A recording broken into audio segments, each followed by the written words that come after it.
Hi everybody, back for part 3 of the restoration of the boat.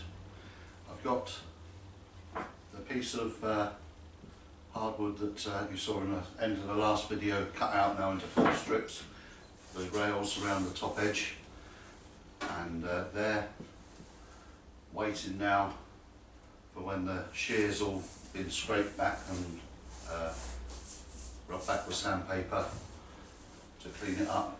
And then I shall be steaming them individually and bending them into shape around the inside and the outside of the top of the boat, and then fixing them through. That's a fairly big job. It's got to be done in 4 sections because I've only got enough clamps, and that's with, I've got to make some more up as well. I've only got enough clamps to do 1 piece at a time anyway. Need an awful lot of clamps for this. They're 4.1 metres around the top edge, and these are just slightly oversized to allow for a bit of fiddling. And then it's looking at what next to do. The transom, that's the next thing to do after that. But first of all, I'd like to say thank you to Wool's Wild Camping. I've been using chisels for doing the inside and started off doing the outside as well.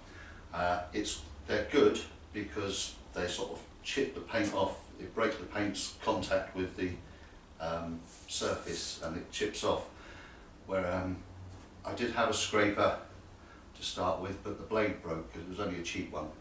But Wool suggested going to Screwfix and buying one. I'll show you in a minute. And it really takes it off quick, but it shaves it off in, well, micron sort of thickness layers. So although it's quick, it's sort of it takes a little time to work down to the original gel coat surface. It's also better on outside curves than it is on the inside radiuses. But it was a good tip, and I like to say thank you to him. I'll show you the scraper now. So I went up to Screwfix and I got this. I say Wool from Wool's Wild Camping, give me the tip. It's a tungsten carbide blade. It's double-sided, so once this one's worn out and you can't sharpen it anymore, if you can sharpen it, flip it over and put it back in. One thing I have noticed about it is that the screw holding the clamp in to clamp the blade actually puts pressure on it, so it's got a slight curve on it, so that makes the edges proud almost, and it carves tram lines.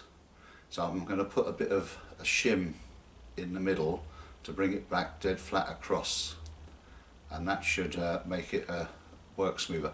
I was using a cabinet scraper on the inside of the boat as well, and I'd say it takes it off really well, but it's about they're only a few microns thick, the shavings, so it takes a while to do it, whereas the chisel was actually breaking the bond between the surface and the paint and bringing it off in bigger swathes and thicker right down to the base. But there are places where the chisel was a struggle because the adhesion was so good, and this sort of scraper is really good for that job. I'm a little bit worried about, I started off being a bit worried about using it on the gel coat on the outside because I thought it might take some of that off, but actually it seems to be easy enough to tell when you get down to the gel coat, so you're not taking too much off. I'm going to rub that over with an electric sander with 80 grit paper, and then maybe 150, something like that, to give it some key for when I put the primer undercoat on, but that won't be for some time anyway. But I shall take it down to a certain level with the sandpaper before I put the rails on. Next thing as well I've got to do is find a supplier for the copper nails and roves. There's a couple of places online, but I'm going to try somewhere in Faversham. Fancy a day out this weekend, so I might go to Faversham to a chandler's there and get some. I've still got to find the bung for the the drain the drain hole, because it seems like it might be an odd size. It's a 14mm or 9/16, and the ones I got from Sharp and Wright in Dover are they must be 16, 18mm or maybe even bigger. I don't know, I haven't measured them, but they don't fit, they're too big. And all the ones I've found online so far have been bigger. So I don't know quite yet, maybe I might make one out of a bit of hardwood, because it's already a hole there, so cutting out another hole is going to be tricky, because unless I fill that hole first and then mark a centre and then do it with a hole saw and then fit a new drain plug. But we'll see about that later, cross that bridge when we come to it, if a bunghole can be a bridge. Right, before the rails go on, the back end of the boat, the transom, had some work to be done to it, including filling in the cutout that the motor fitted on, and also covering up the screw holes for the motor mounting plates. And I come up with this idea. I've cut it down a little bit from its original size, but there are some screw holes which need covering up, and some which are going to be used to hold it all together. And this is how far I've got so far. There's going to be another plate going across the top, which will be a continuation round of the rails, and in that there will be a slot cut where you can put an oar and scull the boat from the back, and I'd quite fancy having a go at doing that. Whether I'll be able to stand up or not, knowing my sense of balance, I don't know, but it's something that's in a traditional rowing boat as well, so I'd like to include it in this. I'm not sure yet whether that's too big as a transom plate or not, but there are certain parameters I have to cover the holes in the back, as I can fill them and paint over, but I don't know, it's too big at the moment maybe, but it can always get smaller, and if it still doesn't work then it can always be binned and I can get another bit of plywood. But it's getting to somewhere near where that I like the look of. And the next thing to do is actually cut out the rail that will go around the top, and also the divot for the oar to go into. So that's where we are at the moment.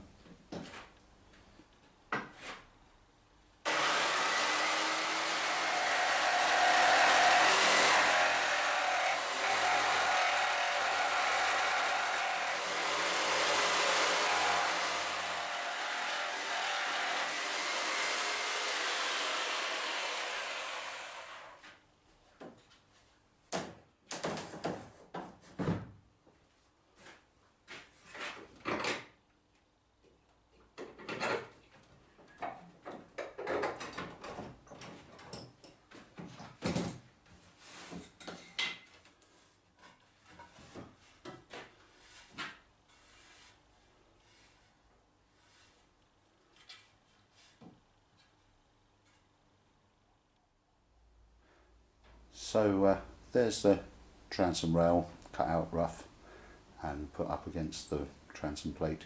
It does make it look not such a big area now, it breaks it up nicely, so I think I might just leave the plate that size for now. I've no idea where the waterline is at all, but I think that's going to be clear of it, and I shall tidy up and smooth out the transom rail to its lines, and then they will line up nicely with the side rails when they go on.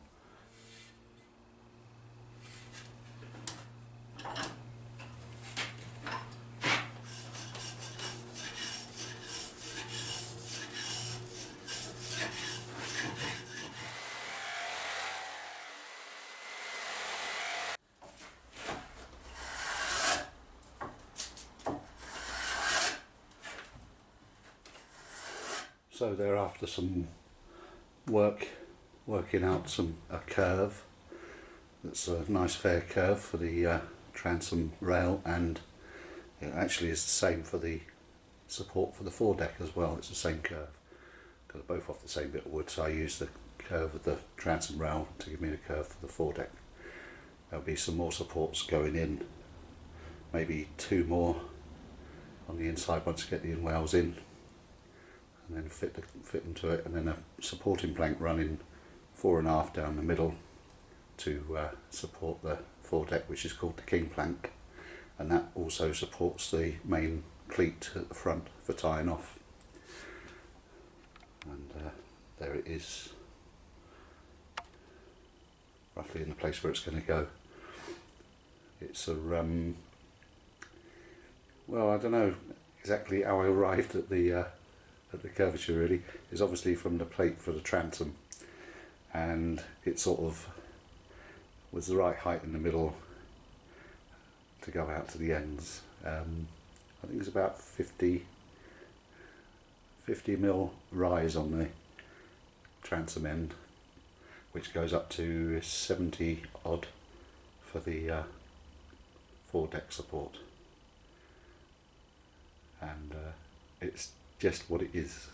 That's all it is. Can't sort of describe anything else to say why I arrived at that sort of measurement, but it looked nice, it looked right, and that's what really matters, I think, because if it doesn't look right, it's not right.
Cheers, YouTube.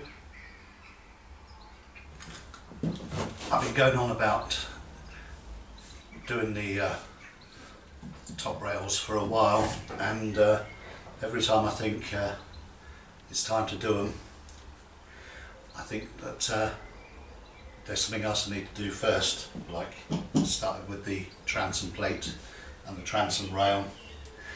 Now I've got the rear seat slats in, it's very comfortable, and then there will be a plate to go on the inside as well, which will strengthen up the back end and finish off the inside of the back. And that's a piece of oak that's over there. It's the side of a bookcase. I had to buy the slat wood because I just didn't have enough oak to do that as well. So I've just done that today, and that's the first thing I've bought for the boat that didn't cost more than the boat, which is quite a good thing, because I think I've said it before that the boat was 50 quid and everything so far has cost more than the boat did.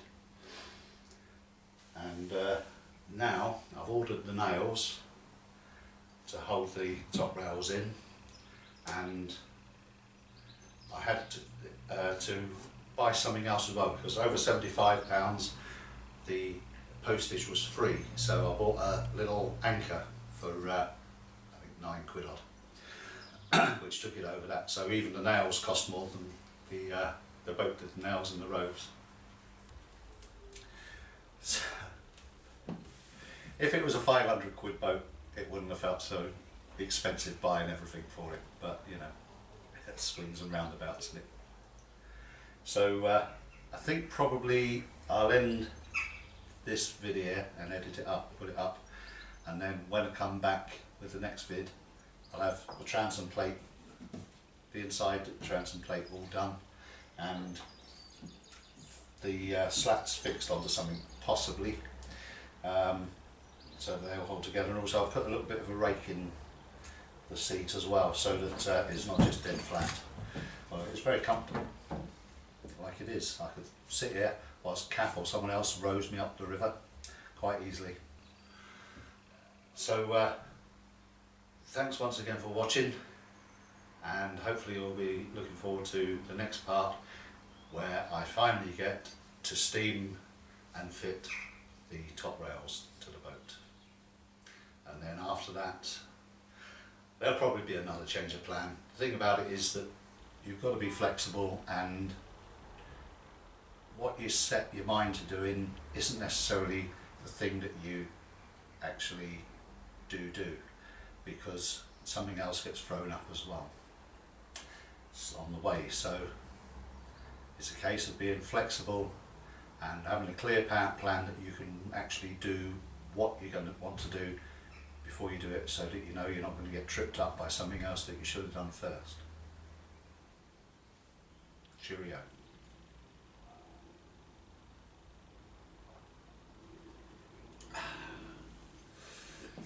Up a lazy river by the old